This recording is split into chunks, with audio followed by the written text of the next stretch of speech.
Well, here's one of the greatest things about going to a convention, especially a convention on the lines of the Rue Morgue 2016 Carnival. A little too much. A little too much? A little too much. Oh, shit. All you have to do is say, we went to the Rue Morgue Dark Carnival at Hamilton Convention Center, and it was fantastic. We got to meet this next guest.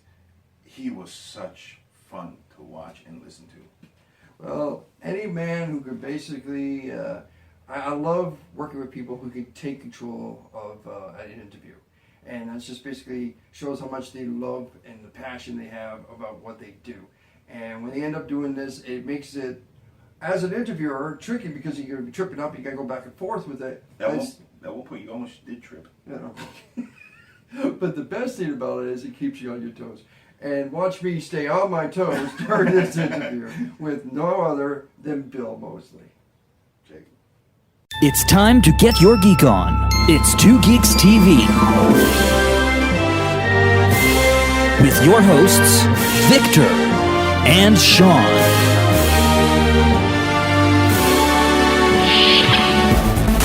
Oh?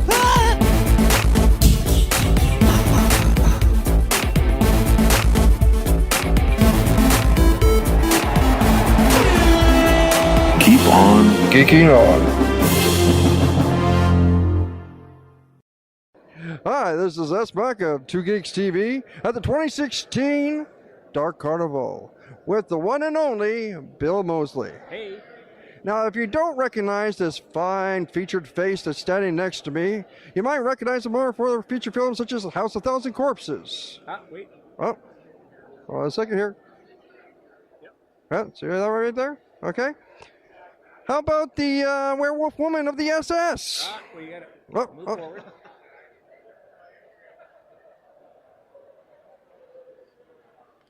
Dr. von Strasser, rejoice! Okay. Now, I had to ask you. Don't forget, Devil's Rejects. Well, see, I was just going to hold off on that Otis. one because everybody knows the Devil's Rejects. I mean, if you don't know what the Devil's Reject was and the movie at all, then I would say you'd be living on a rock, but I'm pretty sure even people living under rocks have seen the Devil's Reject. Yep. So, my question is, because a lot of these movies... It helps people to get their rocks off. Well, they got the stones for it. Yeah, that's right. That's right. Okay. He hates puns. Fruity Pebbles. Yeah. That's all I can think of. Okay. Oh, all right. We're cemented this one. Okay. Now, you've pretty much been on ground floor when it comes to Rob Zombie and his movies. Right. And for the man to basically break it into that particular field, you've been with him since pretty much the beginning of this. Yes. So I had to ask your experience of basically breaking into these movies, since this is pretty much was experimental for him at the time, breaking out. How did you feel the direction and everything from these movies? I was always confident in Rob's directing. One big advantage is Rob writes his own screenplays, so then as a director, he's not interpreting, he is just basically implementing his vision, and I love his vision, I love his imagination, and it was a real treat to play the character of Otis Driftwood, both in House of a Thousand Corpses and the other iteration, nice word, in Devil's Rejects. Because really they're the same character, but they're also very different. So it's always fun. Then to go to Dr. von Strasser and the Werewolf Woman of the SS, that was a lot of fun. So Rob has given me a lot of characters, and it's been a lot of fun and stretching to play them all. Now, throughout the years, playing so many different variants of different characters throughout the movies, who would you say was your actually most fun character that you had the role of playing? Well, I would have to say it was ChopTop. ChopTop from the Texas Chainsaw Massacre 2. ChopTop was a lot of fun to play. And not only that, but ChopTop really led to getting the job as Otis. ChopTop led to my working with Buckethead, the world's greatest guitar player in a band called... Wait for it! Corn Bugs. I know I'm really kind of merching out here. So, and then also ChopTop, playing ChopTop got me a relationship with the King of Splatter, Tom Savini, who then hired me to play Johnny in the remake of Night of the Living Dead. So thanks to ChopTop, ChopTop has brought me a lot of fame and fortune. I don't know about the fortune part. And, he's still my favorite character, probably. Now, talking about the remake of The Night of the Living Dead, I was a huge fan of the original movie. Me too. And when the remake came out, it almost felt similar scenes were almost shot by shot. Recreations, and the acting was phenomenal. You did a great job. So did everybody on the movie, I might add. Yeah, Tony Todd, Patricia Tallman, great jobs. Tommy Tolles, Billy Butler. So how did you feel when you were actually on set for such an iconic role to actually be portrayed?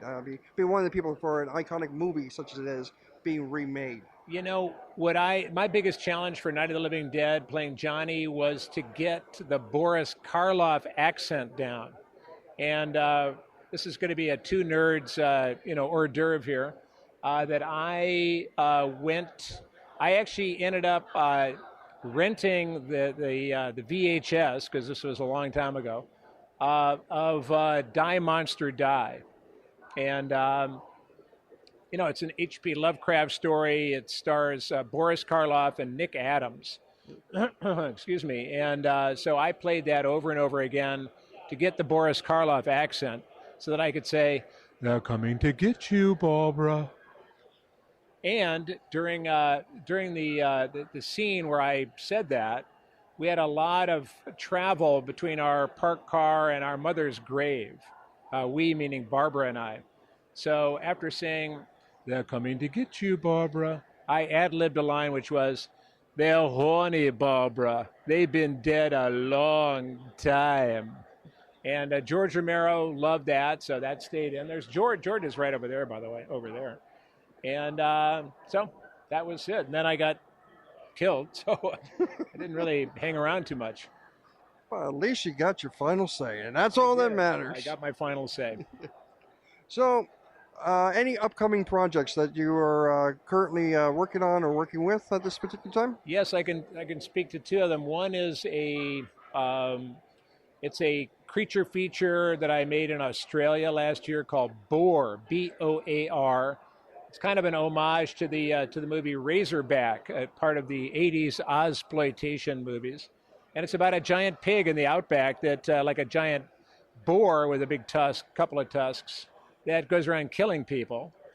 And then musically, I did an EP, which means it's like a shrunken, like a little LP, EP, with the Pantera singer Phil Anselmo. And the two of us collaborated. I do the singing, actually. He plays the music. Our group is called Phil and Bill. And we have a little EP coming out in the near future called Songs of Darkness and Despair. So if you really want to pick me up, I would definitely, grab yourself a couple of copies of the Songs of Darkness and Despair. Yeah, it sounds like a perfect song for a night at home to slip back, relax, and make sure there's no sharp objects in the room. Exactly. Open your wrists in a warm tub. That's right. All right, my friend. I appreciate it. All right. So taking this time. Yet again, this is S. Mac of 2GeeksTV. 2 Geeks. Not one, but two. 2GeeksTV. And reminding you all to keep on geeking on. Thank you.